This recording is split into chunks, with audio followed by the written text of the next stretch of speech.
Deep within the dense woods, shrouded in an unsettling mist, stood an ancient cabin. Its windows shattered, its wooden frame worn by time. It emanated an aura of desolation. Locals exchanged hushed tales of bizarre lights flickering within its walls, and eerie whispers that seemed to seep from the very trees around it.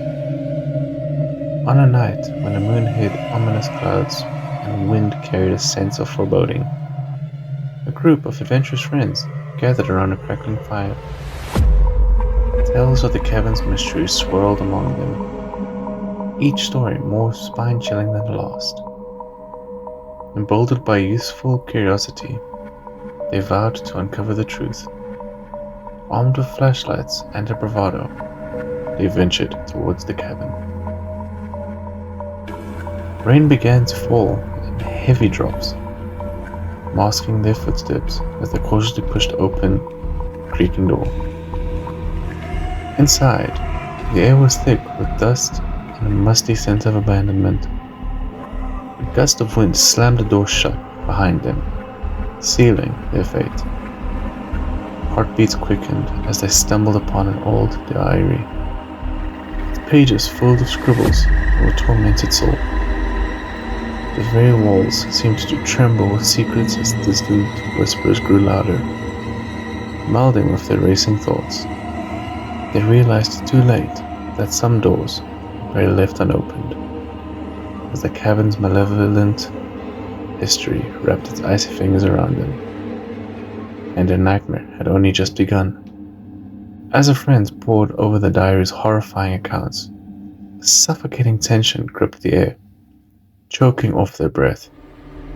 The flickering light cast ghastly shadows that writhed and contoured like tortured spirits.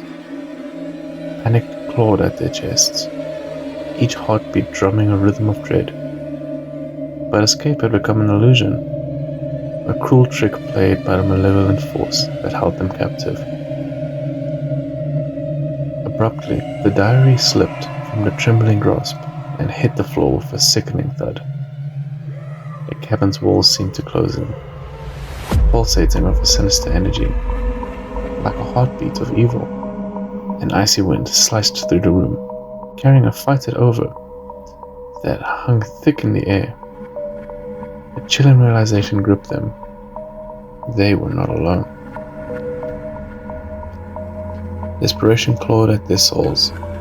They lunged for the door, only to find it sealed shut, as though fused by some maleficent power.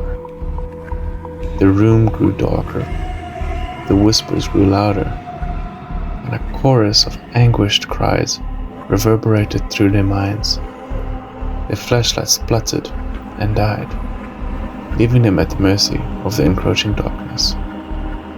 From the shadows, a grotesque figure materialized, its flesh marred and mangled, eyes gleaming with a hunger for vengeance. Its distorted smile sent a wave of revulsion through them, and their own screams drowned in the chorus of tormented voices that surged from the walls. The air turned frigid, as if death itself has brushed against their skin. In a final surge of terror, the spirits of the cabin's past victims seemed to converge upon them, their fingers like icy razors, tearing at flesh and sanity alike.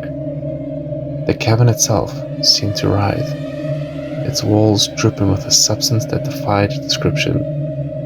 The world blurred between reality and nightmare, pain and madness, and then an agonizing silence.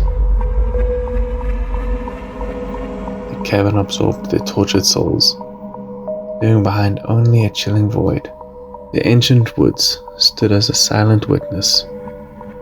The cabin, a shrine to the horrors that had unfolded within, a warning to those who dared to pry into the darkness that lurked just beneath the surface, reminding them that some secrets are buried for a reason, and the price of discovery is a fate worse than death.